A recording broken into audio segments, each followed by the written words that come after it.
반갑습니다. 이런저런 생각을 하면서 무슨 얘기를 하면은 듣는 여러분들이 재미있게 또 웃으면서 들을까 생각을 늘 합니다만은 뭐 내가 살아온 이 경험 바운다리가 좀 좁습니다. 군대에도 가서 얻어맞기도 하고 회사 생활도 하다 보면은 일거리도 뭐 얘기거리도 많을 게고 또 절에 와서도 참 능력이 출중해서 힘있게 여러 가지를 많이 했으면은 이런저런 얘기거리가 많을 텐데 내 살아온 걸 보면은 너무 단선적이고 좀 이 조화가 없이 너무 무덤덤하게 살아온 그런 어떤 자치다 보니까 별로 재밌는 얘기 별로 없어요. 경험이 많고 여러 가지 일을 많이 해야 거기서 뭐 얘기거리가 많이 나오고 그런데 너무 단조롭게 살았거든요.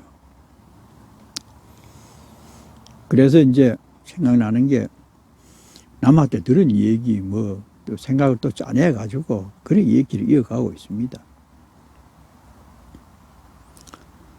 사람이 사는 과정에서 때로는 내 미래가 어떻게 될 것인지, 내년에는 내가 어떤 모습으로 살아가게 될지, 내가 언제쯤 이 세상을 하직하게 될지, 어디에 가서 어떻게 하면 더 잘 살게 될 수 있는 길이 있는지, 가끔은 미래에 대한 궁금증이 있잖아요. 그래서 이제 1년 시작이 되는 정월달이 되면은 뭐 신수를 본다, 뭐 사주팔자를 본다, 무슨 점을 친다. 서울에는 점점이 그래 많답니다. 특히 그 여대 앞에 그런 게 많대요. 점이라고 하기보다는 뭐 재미로 그저 오늘 내일 운세 보는 거 뭐 커피숍에 가면 뭐 그런 게 있대요. 그러니까 그만큼 내일에 대한 생각이 궁금한 게 있죠.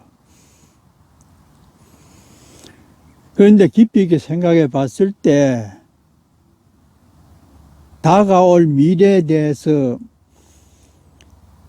내일은 어떻게 되고 모레는 어떻게 되고 몇 년 후에는 무슨 병이 일어나서 어떻게 되고 수술 준비를 해야 되고 가는 날은 언제쯤이다 그러면은 그 좋을까요?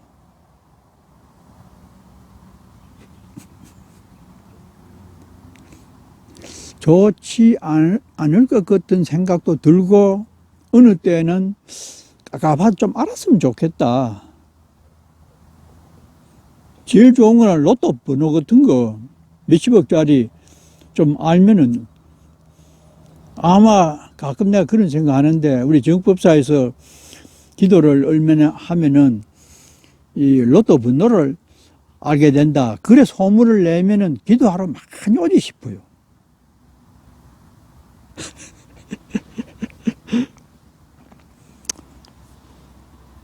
그런데 이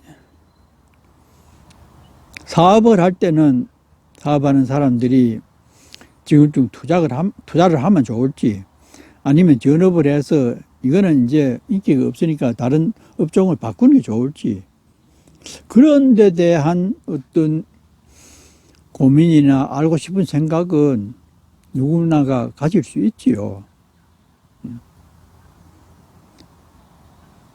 직종을 옮기고 또 다른 데 대해서 새롭게 사업을 하려고 할 때는 여러 생각을 하게 되잖아요. 그래서 가끔 그런 걸 묻는 사람이 있는데 그들은 참 입장이 난처해요. 여러 가지 시장 사정을 잘 살펴보고 깊이 있게 생각을 하고 가게를 낸다 하면은 주변에 이 유동 인구가 얼마인지 역하고 거리는 얼마나 되는지 뭐 여러 가지를 자상하게 참작을 하고 깊이 있게 생각을 해서 이 과거를 통해서 현재 어떤 상황을 이지해서 미래를 점칠 수 있잖아요. 그러니까 상황 판단이나 그 시속 흐름에 대해서 자세히 살펴보면은 거기서 선택을 자기 나름대로 고심을 해가지고 선택을 하면은 그만큼의 큰 실수는 없겠죠. 그런데 뭐 막연히 나무 말 들어가지고 여기 투자를 하면 이자가 얼마나 생기고 욕심을 앞세워가지고 주변을 살피지 못하면은 낭패를 당할 수가 있거든요. 그래서 이 내가 살아가는 어떤 삶의 내용에 대해서 미래에 어떻게 될지를 아는 게 더 좋을지 모르고 주어진 여건에서 최선을 다하는 게 좋을지 그것도 가늠하기가 어렵잖아요. 그런데 부처님 말씀 중에는 지지 일자가 중묘지문이다. 지라고 하는 건 알지자요. 알지자 한 글자가 중묘, 많은 묘한 길로 들어가게 할 수 있는 문이 된다. 그 말이 있어요. 잘 알아야 된다. 알면은 실수가 적지요. 가는 길도 요새는 내비를 봐가지고 딱딱지가 틀림없잖아요. 모르고 막연히 가다 보면은 흙길로 들고 그렇죠. 아는 것이 힘이란 말도 있고 여러 상황에서 묘한 문으로 들어가게 하는 이익되는 것이 알미라고 하는 지적인 내용이다. 또 반대로 지지일자가 중화지문이다고 또 말한 데 있어요. 화가 된다.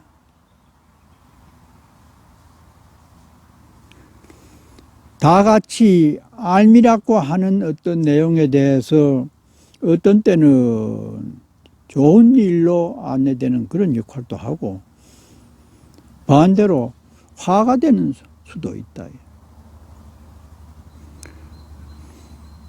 만일 내가 내일 모레 이 세상을 떠나야 된다.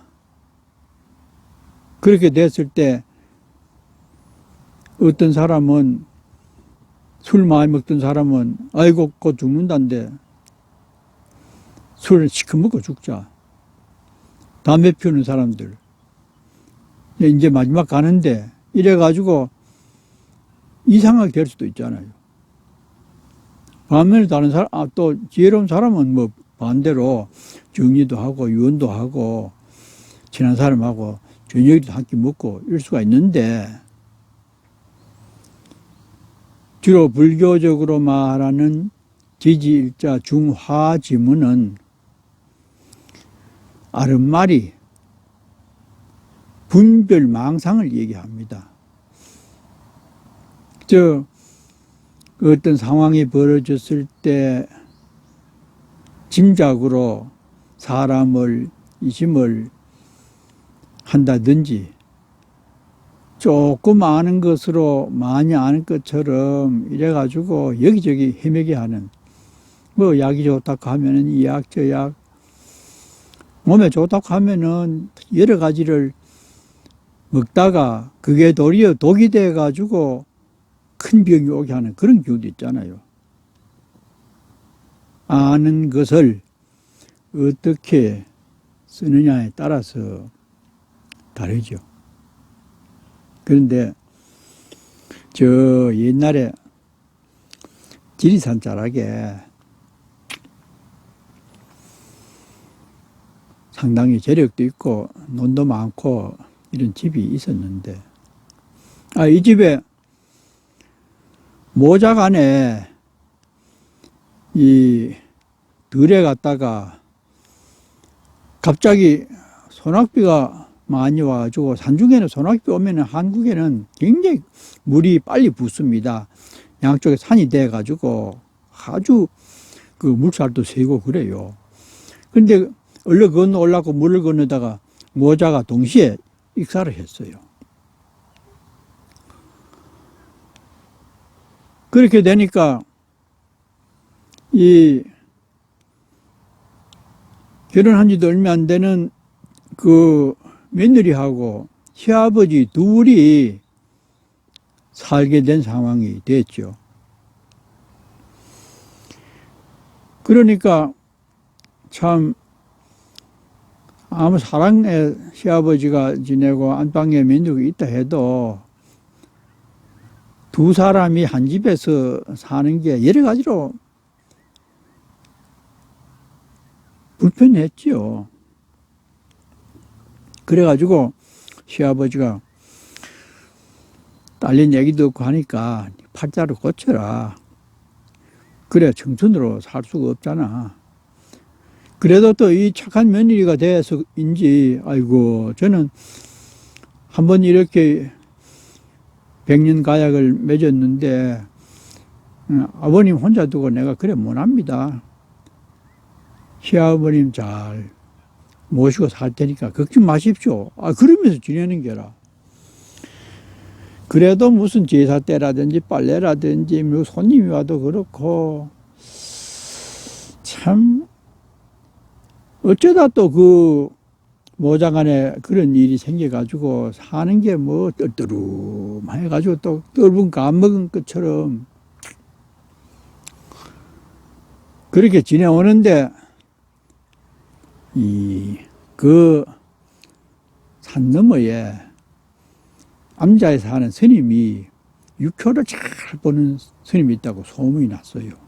육효라고 효를 뽑아가지고 점을 치는 그게 육효잖아요. 6개를 딱 뽑아가지고. 그런데 좀처럼 잘 안 봐준대요. 아주 복채를 많이 놔야 되고, 이거는 뭐 보통 사람은 못 보는데, 그래도 소문에는 저 도시에서 누가 온 사람이 그 육효 봐가지고 시킨 대로 해가지고 부자 됐다느니 무슨 관청에 높은 뭐 지위에 올랐다 하고 이런 소문이 나가지고 참 잘 본다는 소문은 났는데 복채가 워낙 비싸니까 보통 사람은 못 봐요. 그래도 하도 깝깝해가지고 재산도 좀 있고 하니까 하여튼 복채를 많이 준비해가지고 찾아갔어요. 가니까 봐주는데 효를 6개를 이렇게 뽑는 법이 있습니다. 촛불 켜놓고 일심으로 다 천지신명하다 기도를 하고 6번 이렇게 한 개는 딱 내놓고 49개를 가지고 이렇게 뽑아가지고 6번 뽑아요. 그러면 태극기에 있는 그게가 6효입니다.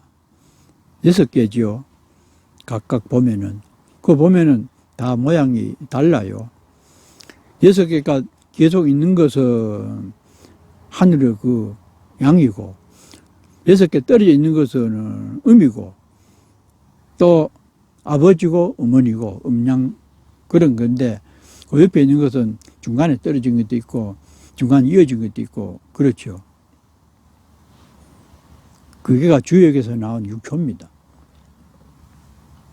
그래 또 기도를 하면서 탁 이렇게 6개를 뽑아놓고 딱 보더니 글자를 써줘요. 연자낙분,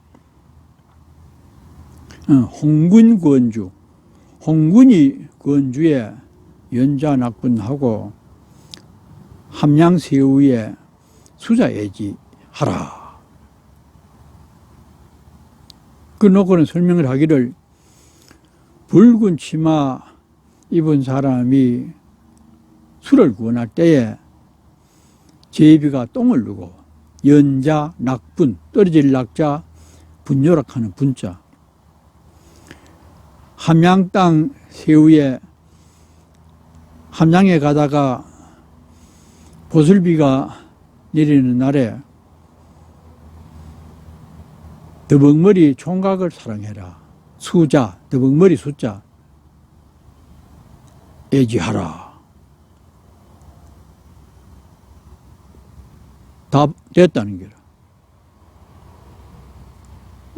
스님이 무슨 그런 말이 있습니까? 나는 내가 지금 이래 살다 보니까 처지가 내가 새장가를 뜨는 게 좋을지 며느리가 그렇게 좋을지 내가 몇 살쯤 되면 어떻게 형편이 피일지 어떻게 하면 좋을지 평생 내가 사주를 보려고 그 많은 돈을 들여가지고 왔는데 다 왔다 가면 어떻게 됩니까? 다 봤습니다. 가십시오. 아이고 얼마나 화도 나고 저러는지 막 물어내고 무효를 하자고 하고 싶어도 자기가 간청을 해서 본 입장이라 그래도 말 못하고 속에서는 막 그런 말 하고 싶어도 참고 그 스님은 눈 깎고 가만히 있다. 하루도 없이 내려왔어요. 집에 와가지고 가만 생각을 하면서 참 후회도 되고 해도 뭐 어쩔 수 없잖아요. 근데 며칠 후에 그날따라 며느리가 빨간 치마를 입고 술상을 차려가지고 텐말이 오는데 거기 주녀 끝에 지어놓은 제비가 똥을 딱 넣는데 술 대접에 똥이 떨어져 붙어요. 그러니까 당황해가지고 며느리가 술을 땅에 부었는데 뒤따라오던 개가 술을 핥아먹더니 이러더만 거기서 바로 죽었어요. 그리고 며느리가 우리 벌겋게 가지고 가는데 그 모습을 본 시아버지가 아하 이게 무슨 문제가 있구나. 개가 저렇게 술을 먹고 죽을 때는 조사를 해보니까 거기에 독약을 탔어요. 술에다가. 그 동네에 건장한 머슴이 있는데 그 머슴하고 며느리가 눈이 맞아가지고 시아버지를 살해하고 재산을 차지하겠다고 음모를 꾸민 것이 들통이 났어요. 그때서 그 스님이 붉은 치마 입고 뭐 어쩌려 하는 게 딱 생각이 나는 게 이야 참 희한하다. 어째서 그런 일을 미리 알 수 있었는지. 그런 일이 발생하니까 시아버지의 살맛이 나겠어요. 언제 어떻게 죽을지 모르잖아요. 그래가지고 노자를 툭툭하게 준비해가지고 삼천리 금수강산 구경이나 하다가 어디 가서 죽든지 그래야 되지. 여기 있다면 큰일 나겠다. 그래가지고 보찜을 해짊어지고 유랑을 떠납니다. 여기저기 다니면서 구경하고 주막집에 가서 술 먹고 이래 하는데 어느 날 함양에 가게 됐는데, 여름이 돼가지고 비가 소낙비가 와가지고 급하게 길 옆에 있는 운두막에 가니까 그 옷이 젖어가지고 추워가지고 불불 떠는 꼬마가 하나 그게 있어요. 둘이만 있다 보니까 그래 서로 어디 뭐 니는 어디 사노까? 요 등럼에 살아요. 어르신이 어디 살아요? 나는 뭐 사는 것도 없고 뭐 뜨내기를 이렇게 돌아다닌다. 나른 점으로 오고 뭐 꼬마가 아이고 그러면은 지금 비도 맞아가지고 옷도 다 젖고 이랬는데 우리 집에 갑시다. 우리 집에는 사랑방이 비어있고 소주를 끓여가지고 방도 뜨뜻하고 좋아요. 그 하루 쉬어 그래 가십시오. 그래도 되겠나? 되고 말고요. 우리 어머니하고 내가 둘이 사니까 단출하고 뭐 좋아요. 아이고 고맙다. 그래 비가 그치길래 그거 갔어요. 가니까 마다 들어가면 어머니요 손님 모시고 왔습니다 하고 이제 아이고 축축하던 차에 뜨긋뜨긋한 방에 들어가니까 얼마나 좋은지. 그래가지고 얼마 뒤에 술상을 받아가지고 술상을 차려가지고 그 엄마가 사랑이 왔는데 자세히 가만히 이렇게 보더니 저기 혹시 그 감나무골에 살았던 그 무슨 흰머리는 아니라요 이러는 게라.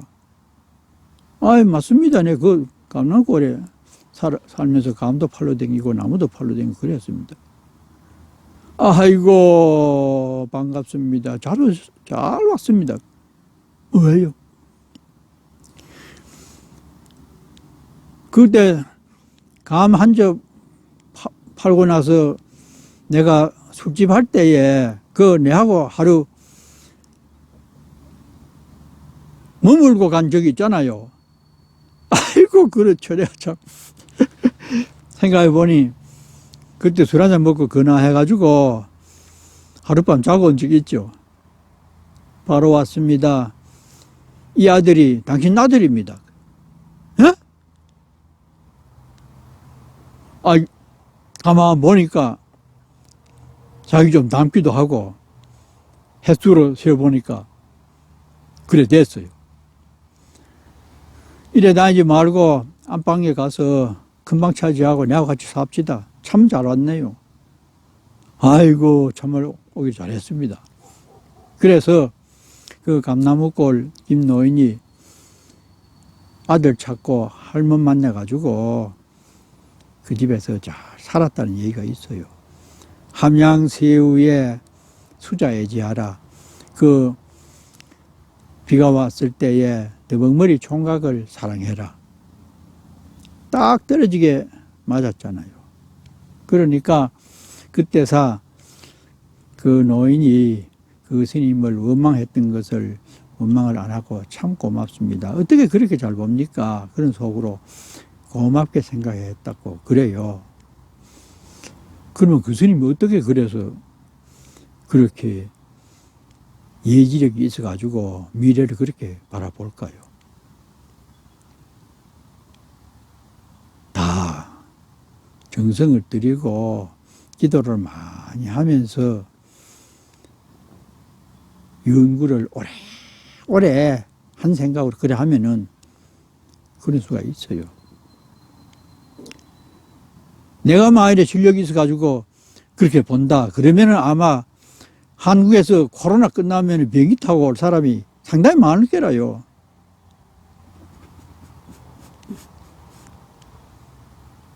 그러나 모르는 것이 제일 좋습니다. 불식 달마대사가 누가 와서 불법이 무엇입니까? 불식이니라.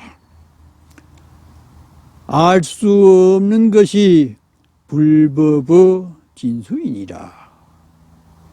모르면서 살면서 오늘 주어진 여건에 충실하게 사는 것이 가장 행복하고 가치 있게 사는 길이라고 생각이 드니까 비행기 타고 시드니까지 올 일 없어졌지요.